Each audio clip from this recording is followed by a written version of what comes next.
अवतार आदि में किसी एक के प्रतिपादक मंत्र को अव्यापक मंत्र कहते हैं, जो केवल एक का प्रतिपादन करता है। इसलिए व्याप्ति विशिष्ट स्वरूप प्रतिपादक मंत्रत्वम व्यापकत्वम तद भिन्नम अव्यापकत्वंच, ये लक्षण बनाए। मंत्र के प्रतिपाद्य तत्व, हित और पुरुषार्थ, ये सभी विषय मंत्र के अंतर्गत होने से मंत्र को व्यापक मंत्र कहा जाता है। स्वप्रतिपाद्यार्थानाम तत्वहित पुरुषार्थानाम सर्वेषां तदंतर्गतत्वात् व्यापको मंत्र। देवी देवताओं के जो मंत्र हैं, उन देवी देवताओं की अपेक्षा भगवान का मंत्र श्रेष्ठ है। देव मंत्र जो है ना भैया जी, वो अव्यापक हैं, वो तो अव्यापक ही होते हैं, किंतु भगवान मंत्र व्यापक और अव्यापक दोनों प्रकार के होते हैं। कोई एक विशिष्ट स्वरूप तक सीमित है, उनमें अव्यापक मंत्रों की अपेक्षा जो व्यापक मंत्र होता है वो अत्यंत श्रेष्ठ होता है। एक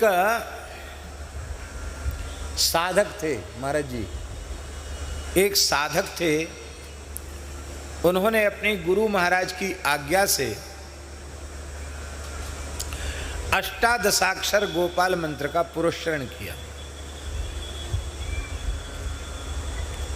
जप किया। और महाराज जप भी उन्होंने एक पुरस्चरण नहीं किया, 18 पुरस्चरण किए। कितने? अष्टादशाक्षर गोपाल मंत्र के 18 पुरस्चरण किए उन्होंने।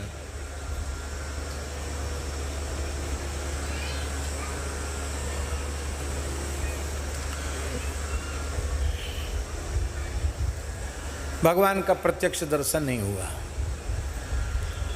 तो बड़े निराश हो गए। बोले अरे भाई कोई अनुभव भी नहीं हुआ, इतने दिन से लगे हुए हैं। वो भी काशी में रहकर किया उन्होंने, काशी में। ब्राह्मण देवता थे, पढ़ने गए थे, संत की कृपा हो गई, गोपाल मंत्र मिल गया, अनुष्ठान में लग गए। 18 पुरस्चरण के बाद जब कोई अनुभूति नहीं हुई तो वो बड़े निराश हताश हो गए, अपने घर की ओर जाने लगे। सत्य घटना है ये।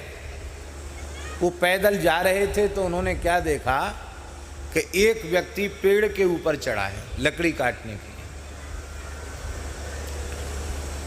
और उस लकड़ी काटने वाले की, वो पेड़ के नीचे थोड़ी देर जाकर के छाया में बैठ गए। वो लकड़ी काटने वाले के हाथ से कुल्हाड़ी छूट गई और ऊपर से ही नीचे गिर गई। तो उस व्यक्ति ने कहा कि ब्रह्मचारी जी, हमारी कुल्हाड़ी ऊपर थोड़ा बोड़ाना, ऊपर उठाना कुल्हाड़ी। उन्होंने कहा तुम कहाँ ऊपर पेड़ पर चढ़े हो, हमको पेड़ पर चढ़ना आता नहीं है, पेड़ से उतरो और ले जाओ अपनी कुल्हाड़ी। बोला नहीं, अब इतने ऊपर से हम फिर नीचे चढ़ें, फिर कुल्हाड़ी लेके ऊपर जाएं, आप थोड़ी कोशिश करो ना, ऊपर ऐसे हाथ करो। ठीक है। तो उन्होंने कुल्हाड़ी ऐसे ऊपर किया, उस व्यक्ति ने ऊपर से ही अपना हाथ लंबा किया, उसका हाथ लंबा होता चला गया और उन ब्रह्मचारी जी के हाथ से कुल्हाड़ी लेके फिर अपने ऊपर ले लिया। उसने कहा भगवान, इतने दिन 18 पुरस्चरण गोपाल मंत्र के किए, तब तो कुछ दिखा नहीं। ये हमसे ज़्यादा सिद्ध तो ये लकड़हारा है, लकड़ी काट रहा है, बड़ा भारी सिद्ध है। तो वो उतरा नीचे, बोले भैया हमने तो इतने दिन वेद पढ़ा, व्याकरण न्याय जाने क्या क्या पढ़ा, और फिर सब छोड़ के अनुष्ठान में लगे, लेकिन हमें कुछ भी अनुभव नहीं हुआ। तो तुमने कौन से मंत्र का अनुष्ठान किया है, जप किया है, जो तुम इतना लंबा हाथ तुमने ऊपर से ही कर लिया? उसने कहा ये तो सामान्य बात है, हमारे पास बहुत चमत्कार हैं। ऐसे तमाम चमत्कार उसने दिखाए। ये सब कैसे? बोले मेरे पास एक छोटा सा मंत्र है, स्मशान में बैठ के जपना पड़ता है इतने दिन तक, और बस तत्काल मसान जग जाता है, मंत्र की सिद्धि हो जाती है, फिर तमाम चमत्कार शुरू हो जाते हैं। बोले अब ठीक है, हमको मसान वाला ही मंत्र दे दो, गोपाल मंत्र में तो कोई शक्ति है नहीं, मसान वाला मंत्र ठीक है। तो ठीक है, आपकी इच्छा है तो ले लो। मसान का मंत्र दे दिया और कहा देखो डरना नहीं, मुर्दा की छाती पर बैठकर जपना है, प्रबंध मुर्दा का हम करेंगे। तो उसका जो मसान वाला गुरु था उसने मुर्दे की व्यवस्था की और वो महाराज मुर्दा की छाती पर बैठ के मंत्र जपने लग गया। वही ऐसी क्रियाओं की मालाएं भी कोई तुलसी माला थोड़ी होती है, हड्डी वड्डी की माला होती है, उससे जप रहा था। तीव्र गति से साधन किया तो स्मशान का देवता वहां उपस्थित हो गया। ओ बहुत तेज एकदम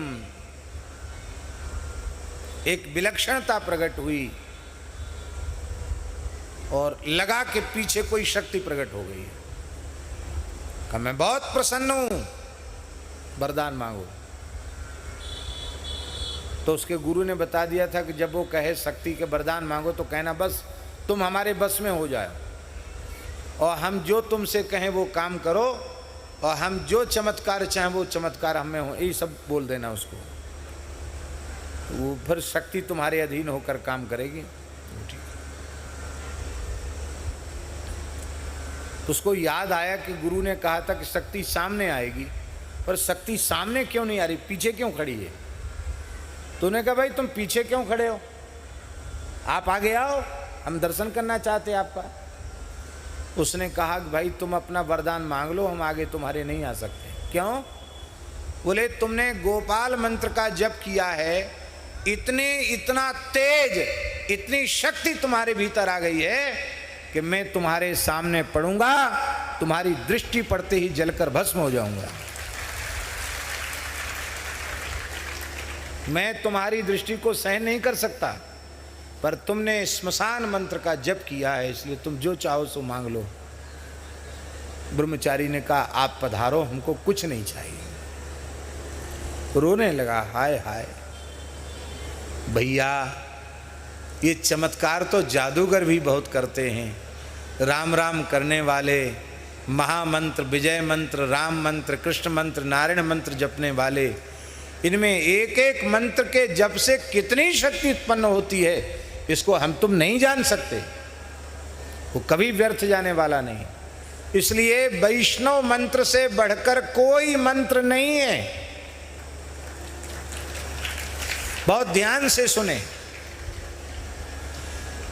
किसी व्यक्ति ने, हम ये नहीं कह रहे हैं, आपकी निष्ठा को नहीं डिगा रहे हैं, पर शास्त्र की बात कह रहे हैं कि देवतांतर का मंत्र किसी ने ले रखा हो और सत्संग करते करते उसको समझ में आ जाए कि सबके मूल श्री ठाकुर जी हैं, सबके अधीश्वर सर्वेश्वर भगवान हैं और उन भगवान की शरणागति ही सर्वोपरि है, क्योंकि संपूर्ण देवी देवता भगवान की शरण ग्रहण करते हैं, संपूर्ण देवी देवता भगवान का ही भजन करते हैं।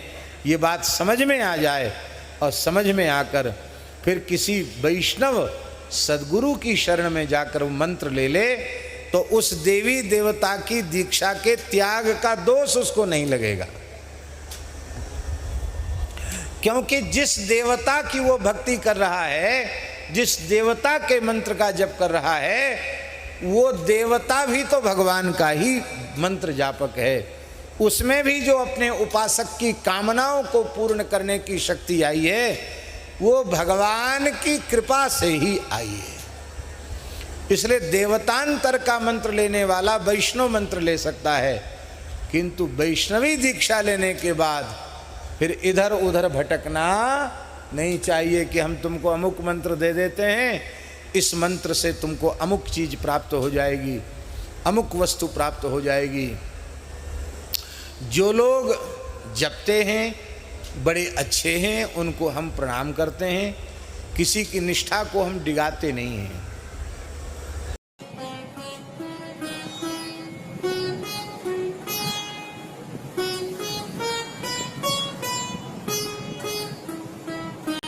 श्री सीताराम प्रतिदिन सत्संग एवं दर्शन के लिए श्री महाराज जी के ऑफिशियल चैनल को जरूर सब्सक्राइब करें।